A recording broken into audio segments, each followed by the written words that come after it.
Radhe Radhe to everyone. So let us start solving revision for linear algebra. Now this is the question we have. Let M2 be R given by trace of A square, 0 be the 2 cross 2 0 matrix, space ये है हमारे पास and we have to find this. Okay, तो हम इसमें एक matrix ले लेते हैं x y z and w. When we have to find a square तो हम यहाँ पे x y z w, तो ये हमारा आ जाएगा x square plus y z x y plus this, ये आएगा z x plus this z y plus this. ठीक है, तो अब इसका ट्रेस जब हम निकालेंगे, ट्रेस ऑफ ए स्क्वायर क्या हो जाएगा हमारा x square plus 2yz plus w का स्क्वायर. ठीक है, अब हमें पता है कि हमें अगर ये निकालना है लोकल मैक्सिमा मिनिमा या सैडल पॉइंट, तो इसके लिए हम हेसन मैट्रिक्स की हेल्प से ये लिख सकते हैं f of x x F of Y y minus f of x y whole square. ठीक है, ये हमें निकालना होता है.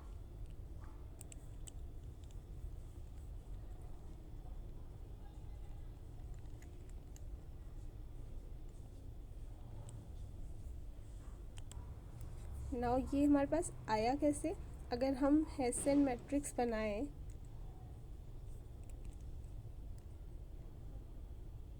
हेसन मैट्रिक्स बनाएं अगर हम, तो वो हमारी क्या आएगी f of this f of x Y F of x Y F of Y y. ठीक है, तो इसका डिटर्मिनेंट निकालेंगे तो ये चीज़ हमारे पास आ जाएगी. अब हमें यहाँ पे लिखा है कि this may be identified as R4 matrix, तो हमें 4 क्रॉस 4 की मैट्रिक्स बनानी पड़ेगी, है ना. ये हमारे पास एफ ऑफ एक्स दिया है, इसके अकॉर्डिंगली हम 4 क्रॉस 4 की मैट्रिक्स बनाएंगे. और वो क्या होगी? वो होगी F F X F of x Y F of X Z F of X W, then F of Y Y X F of Y Y F of Y Z F of Y W F of Z X F of Z Y F of Z Z F of Z W F of W X F of W Y F of W Z F of W W. ठीक है, ये हमारी matrix है. तो अब हम यहाँ पे इसकी वैल्यूज़ डाल देते हैं. एफ ऑफ एक्स एक्स, ये हमारे पास एफ है. ठीक है, इसको हम 2 टाइम्स करेंगे तो ये कुछ है, ये आ जाएगा 2. एफ ऑफ एक्स करेंगे और उसको वाई के अकॉर्डिंग करेंगे तो 0 आ जाएगा. ये हमारी ऐसे मैट्रिक्स आ जाएगी वाई जेड 2. फिर F of W X W W ही 2 आएगा बस.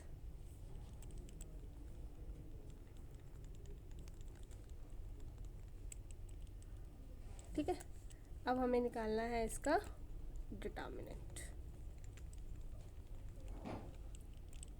तो वो हम कर देते हैं 2 ये, और इसका डिटर्मिनेंट 0 2 0 2 0 0 0 0 2, तो ये हमारा determinant -16. And when it is coming minus, तो ये हमारा सैडल पॉइंट हो जाएगा. ठीक है, now next question we have.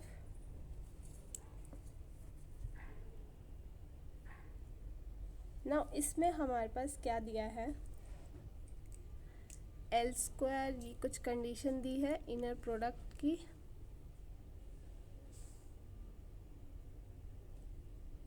ना अगर हम ना इसको ऑप्शंस में देखें तो देखो यहाँ पे ना एक हमारी कंडीशन होती है जो हमें पता है कि अगर हमारा कोई भी मैट्रिक्स है, अगर वो सेल्फ एडजॉइंट ऑपरेटर होगा, सेल्फ एडजॉइंट ऑपरेटर, तो उसमें क्या होता है, टी ऑफ एक्स और वाई ये इक्वल आ जाता है एक्स ऑफ टी स्टार या एस्ट्रिक वाई। ठीक है, ये हमारी कंडीशंस यहाँ पे। तो अगर आप देखो यहाँ पे जब हम इस चीज़ को देख रहे हैं तो ये इस चीज़ को जस्टिफाई कर रहा है, क्योंकि हमें यहाँ पे कॉम्पैक्ट ऑपरेटर नॉर्म इसकी कंडीशन नहीं दिख रही है, हमें कंडीशन सिर्फ दिख रही है सेल्फ एडजॉइंट ऑपरेटर की। तो इसलिए उसकी कंडीशन ये वाली है जो कि यहाँ पे हमें दिख ही रही है। बाकी हम इसमें क्या देखेंगे कि जो हमारा वाई जे है वो है हमारा X J plus X minus J upon 2, और जिसको हम लिख सकते हैं वाई जे और इसका कॉन्जुगेट। ठीक है, और सेम हम इसका जब ऑपोजिट करेंगे तो भी हमारी ये कंडीशन को सेटिस्फाई करेगा। तो डायरेक्टली हम ये चीज़ कह सकते हैं, क्योंकि यहाँ पे t equals to T asterisk hold कर रही है ये condition, that's why it is self adjoint operator, क्योंकि बाकी जो कंडीशन दी है वो किसी के साथ भी मैच नहीं हो रही है हमारी। ठीक है, नाउ नेक्स्ट क्वेश्चन, ये काफ़ी इजी सा क्वेश्चन है। चलो यहाँ पे 3x3 मैट्रिक्स है हमारे पास, 1 2 3 इसके आइगन वैल्यूज़ है, और ये हमारे पास ये दिया है ना, ये हमारे पास इन्वर्ट्स दिया है। तो हम यहाँ पे 1 डाल देते हैं, alpha minus 1 plus this upon alpha, है ना। ये जब हमने 1 डाला तब आया 4 upon alpha minus 2 plus 11 upon alpha, 15 upon alpha minus 2।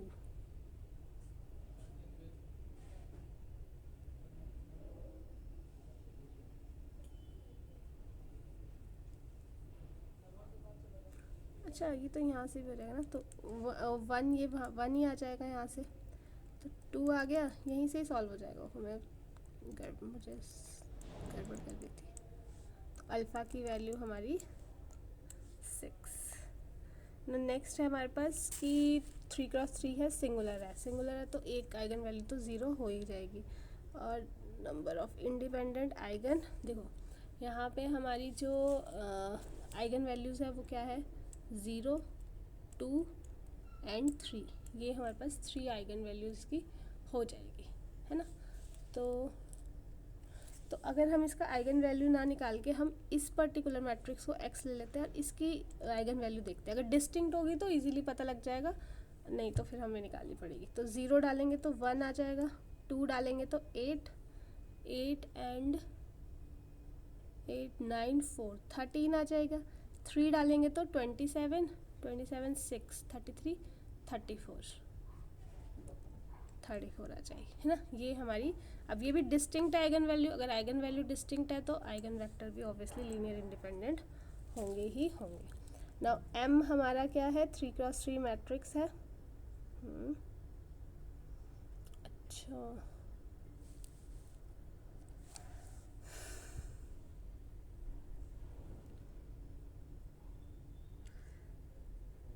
m हमारा 3x3 मैट्रिक्स, तो हमें क्या करना पड़ेगा, m लेना पड़ेगा, है ना।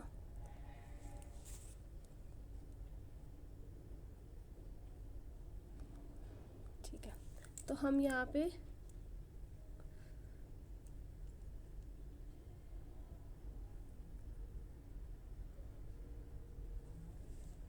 ये अगर मैं ले लेती हूँ A B C D E F G H I, ये है -2 1 एंड 0, ये 6 3 0 2 1। ठीक है, तो यहाँ से जब हम इसकी वैल्यूज़ निकालेंगे, अच्छा नहीं गड़बड़ जाएगी,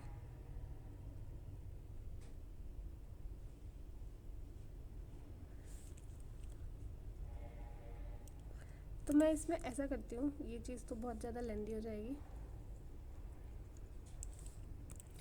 अगर हम अपने मैट्रिक्स को, क्योंकि हमारे पास 2 वेक्टर्स दिए हैं ना, तो यहाँ पे हमारा A एंड B एंड 0 0 0 0 बाकी कुछ ना है, ठीक है। तो यहाँ से हमारा A एंड B आ जाएंगे। A क्या हो जाएगा हमारा -3 और B भी क्या हो जाएगा -3। तो हमारी M मैट्रिक्स क्या हो जाएगी -3 0 0 0 -3 0 0 0 0, ठीक है। ये हमारी मैट्रिक्स आ गई। और इसका जब m क्यूब निकालेंगे हम, तो m क्यूब भी हमारा बहुत इजीली ये चीज़ आ जाएगा,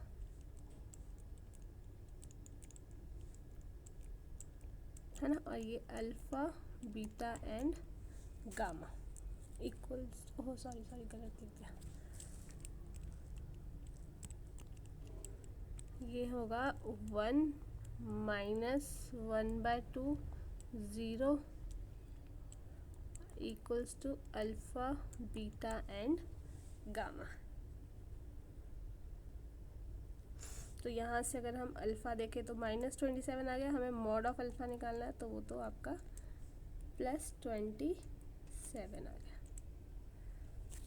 नाउ हमारे पास है W span is a subspace of the Euclidean space R4, then square of the distance from the point 1 1 1 1 to the subspace W is equals to what. Okay, तो हमारा जो स्पैन दिया W वो ये दिया है। अब V जो है, हम V को 1 1 1 1 को लिख सकते हैं 1 1 1 1 1 1 0 0 प्लस 0 0 1 1, ठीक है। तो अब ये देखो, जो 1 1 और 0 0, this is component of V which is orthogonal to W, ठीक है। तो 1 1 0 0 ये हमारा हो जाएगा 1/√2 0 0 1 1, ये 0 आ जाएगा, ठीक है। सेम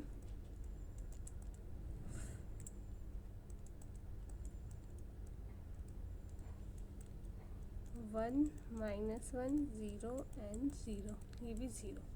नाउ रिक्वायर्ड डिस्टेंस जो होगा वो हमें किस किस के बीच में निकालना होगा, 1 1 1 1 2 1 1 0 0, ठीक है। सबस्पेस ऑफ V इसके बीच में, तो 1 -1 ये तो 0 का स्क्वायर हो जाएगा, प्लस 0 का स्क्वायर, 1 का स्क्वायर एंड 1 का square means 2। 2 is the answer. Now R4 to R4 be a linear map such that the null space of T is x y z w belongs to R4। तो हमारा x + y 0, rank जो है हमारा, rank हमारा ये दिया है T-4 if the minimal polynomial is x into x - 4 का अल्फ़ा। तो यहाँ से आप देखो, यहाँ पे हमारा जो रैंक, अगर हमारा इसका ये आ रहा है रैंक ऑफ ए मतलब टी, जो भी रैंक ऑफ T-4i जो है 3 आ रहा है, तो नलिटी क्या आ जाएगी, और ये जो नलिटी होगी यही हमारा GM हो जाएगा, है ना। ये हमारा GM हो जाएगा।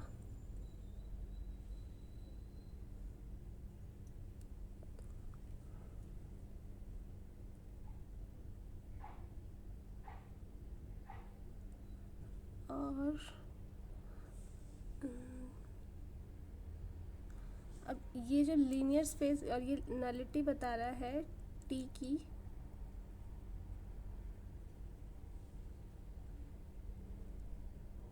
है ना। नलिटी भी इसकी 3 है टी की, तो रैंक ऑफ टी कितना हो जाएगा 1 हो जाएगा। इसका मतलब यहाँ से क्या है हमारी 1 नॉन ज़ीरो वैल्यू आ जाएगी, है ना। देखो ना null space of T and rank दोनों 3 है, नलिटी ऑफ टी भी 3 है और रैंक ऑफ टी भी टी कितना होगा फिर 1 हो गया।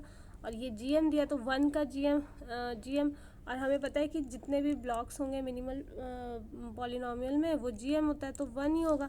तो x है और यहाँ पे x माइनस 4 की पावर 1, तो आइगन वैल्यूज़ हमारी क्या हो जाएगी 0 एंड 4 हो जाएगी। और एल्जेब्रिक मल्टीप्लिसिटी 0 की कितनी होगी 3, मतलब 0 0 0 1, ये आइगन वैल्यूज़, तो ये 1 आ जाए। सो आई होप आपको समझ आया होगा। Thank you so much.